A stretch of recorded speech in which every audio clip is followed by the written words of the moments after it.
technician and welding technician.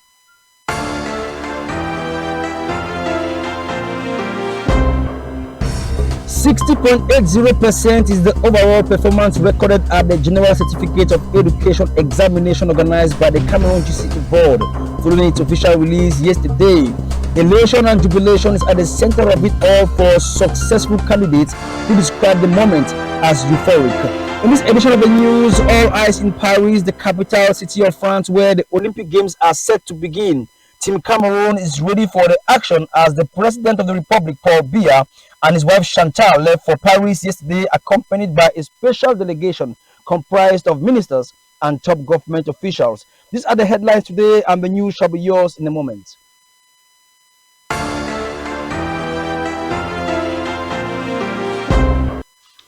Good morning, ladies and gentlemen, and welcome to the news on CAM1 Radio. The frequency, of course, is 99.5 FM, and this is the People's Radio. The Board of Directors of the National Hydrocarbons Company, SNH, has suspended the adoption of the Budget Execution Report and the accounts for the 2023 fiscal year. Sitting in an extraordinary session on July 24, 2024, chaired by SNH Chairman Ferdinand Gongo, the board members noted that SNH purchased a 10% stake formerly owned by Savannah Energy in the capital of Kotko, SA, without the knowledge of the head of state and the board of directors. The SNH report detailed that the company produced 12,697 million barrels of oil, equivalent as of April 30th, 2024, including 7,560 million barrels of oil and 922.94 million cubic meters of natural gas. Statistics further showed that the sales of oil and gas made by SNH on behalf of the state allowed for the transfer of 174.228 billion francs CFA to the public treasury after deducting charges. Additionally, SNH paid 25.267 billion francs CFA in taxes and duties to the state. The session was chaired by the Secretary General of the Presidency of the Republic, who also serves as the board chair of SNH, Ferdinand Ngo. Results of the General Certificate of Education examinations organized by the GCE board have been released with an overall performance of 60.80% recorded. The GCE advanced level scored 61.25%, while the GCE ordinary level recorded 62.51%. Successful candidates have been rejoicing all over the southwest region in what could be described as a euphoric moment. Now take a listen to some of the successful candidates in the southwest region as they rejoice. I am forever good to now. I had 5 papers and the joy is just too much. I'm a science student and I went in for 5 papers and I have 4. I'm so excited. I'm excited more than any other person in the who wrote the GC with me. I'm so very happy for my daughter's success. I just thank God. I'm short of words. I don't know what to say. 2 of them have 6 and then 1 had 10 papers. So happy. I give all the praise and glory and thanks to God Almighty, because without Him, they wouldn't have made it. Stakeholders and officials in the domain of fishery and aquaculture are working on new strategies to evaluate and promote shrimp farming in Cameroon. This followed a seminar in Limbe yesterday where multiple speakers gave insightful knowledge on the farming and exportation process, as described by Dr. Meke Sung, the project coordinator of the program, in the following excerpt. Cameroon is making foreign resources from that export. Fish WCP now has come up with 3 axes, and within axis number 1, we are implementing now the Observer Program, a management strategic tool that contributes to the traceability of fishing operations at sea. Representing the Minister of Livestock and Fisheries and Animal Husbandry, the Senior Divisional Officer of FACO, Viang Mekala, insisted that this move will go a long way to improve on the local food consumption. Now take a listen to him in the following excerpt as well.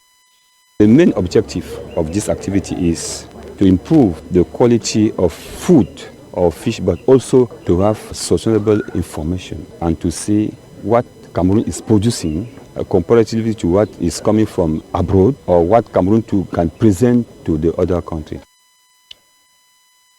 That was the SDO for Fako Biang Mekala.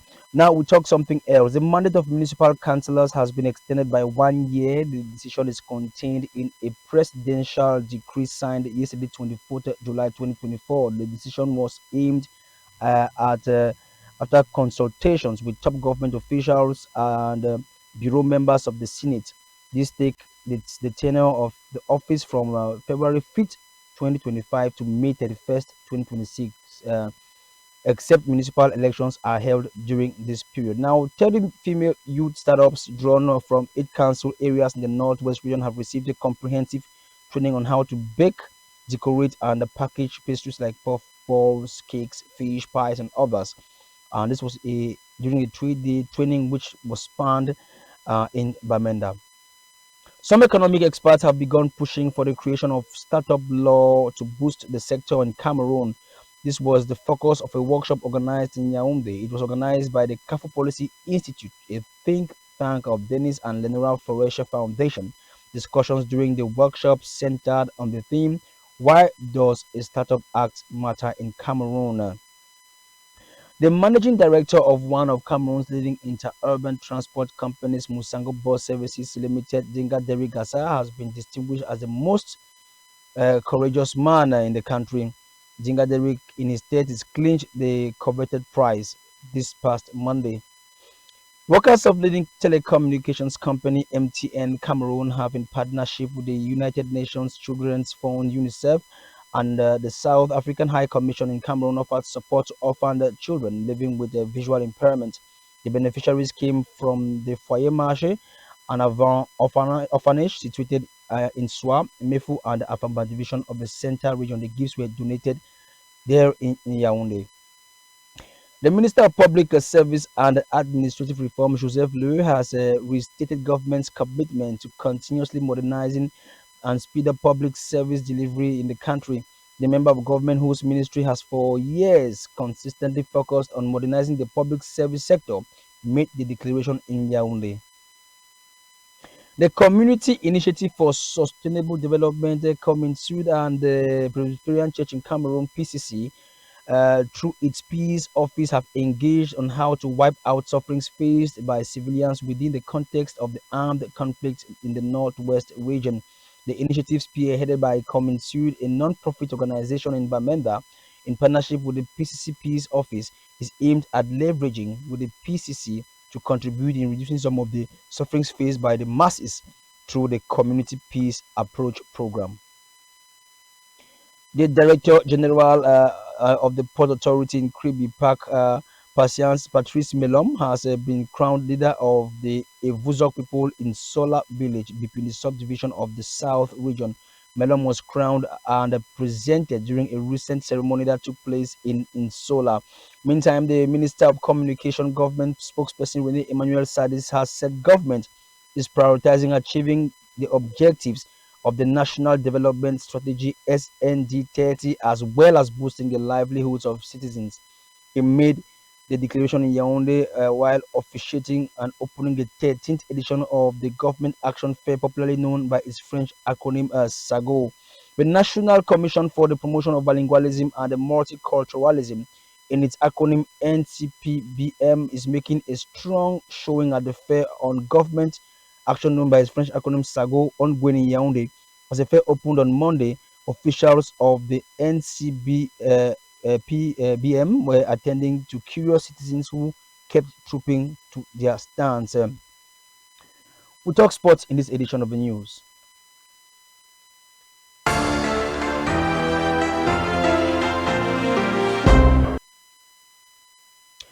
The head of state, President Paul Biya, and his wife Chantal Biya, are already in Paris, France, where they will join other world leaders to witness the opening ceremony of the 2024 Olympic Games. Paul and Chantal Biya were accompanied by the Minister of External Relations, Lejeune Bella, the Director of Civil Cabinet, Samuel Bondo Ayolo, the Deputy Secretary General at the Presidency of the Republic, Elong Paul Chair, the Minister of Youth Affairs and Civic Education, Mununa Fotso, the Minister of Sports and Physical Education, Narcisse Mwele Kombi, the Special Advisor of the President of the Republic, Contre Admiral Joseph Fouda, the Cameroon Ambassador to France, Admiral Mangumu Ekumu, and the Chief of State's political Simon Pierre Bikele. You can see all of this today on the sports page of many papers as well. Excitement is also going in Paris as the Cameroonian athletes are set and ready for the Olympic Games. The entire delegation will be complete this week with the arrival of the track athletes at the game village in Paris. The head of the mission for the Team Cameroon in Paris, David Ojong, talks about their preparatory phase in foreign except. We started our training camp in Edmond, not far from Paris. We had 4 of our athletes there. That is the 2 swimmers, Sopimbela, and also the 400 hurdles lady, Linda Angunu. She was with us there before leaving to Rouen, where she is continuing her training. And on the 20th, we came to the Olympic Village. And from here, our athletes are training very well with their coaches and also the medical staff that is working with them at this moment. Esimi and Mrs. Angunu will arrive Paris on the 26th, and when they get here, we'll have our full team with us, and I think we'll pursue till the beginning of the competition. That will be on the 27th with the swimmer. We'll start the competition on that day. All of them are in a very good state of mind. As for Eseme, he was in Tokyo, and this is his second participation in the Olympic Games. For Angunu, this is her first participation, but she has been in so many high-level competitions. She knows most of her challengers here. The 2 swimmers who are coming on invitation were at the World Swimming Championships, so they know actually all what is going on at this high-level competition. So we believe that everything will be good for them as well. So I believe that all of them, they know with whom they are going to compete. They've been seeing them, if not in competitions, in all the videos that are being shown to them by their coaches. I think they are in a good state of mind to start the competition. That was David Ojong, the head of the mission for Team Cameroon at the Olympics in Paris. Now we talk something completely different and dive immediately to our international page.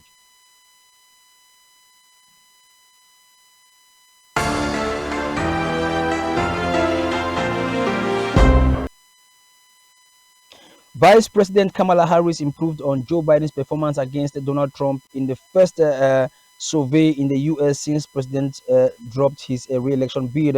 Donald Trump would also be assassin searched online for how far away was Oswald from Kennedy. FBI Director Christopher Wray has also said in a new recent development, which has been trending all week. Authorities in the city of Moscow are offering a record signing on bonus for new recruits to fight in Ukraine in the latest sign of a scramble to boost Russian troop numbers. Meantime, New Zealand Prime Minister Christopher Luxon expressed regret after a public inquiry found some 200,000 children, young people, and vulnerable adults were abused in state and religious care over the last 70 years. Reigning US Open champion and women's world number 2 tennis player Coco Gauff has been named Team USA Females flag bearer for the opening ceremony of the Paris Olympic Games at the United States Olympic and Paralympic Committee announced on Wednesday as she makes her Olympic debut. The 20-year-old is the first US tennis player to serve as a Team USA flag bearer. Gauff will join male flag bearer and 3-time Olympian LeBron James front and center at Friday's events. And just to note that the International Olympic Committee awards 2034 Winter Games to Salt Lake City in Utah's capital, last hosted the games in 2002. Ladies and gentlemen, this is where we end this edition of the news today on the CAM1 Radio. We thank you for your very keen attention and keep on listening and watching more programs on this particular network. For presentation, I was from the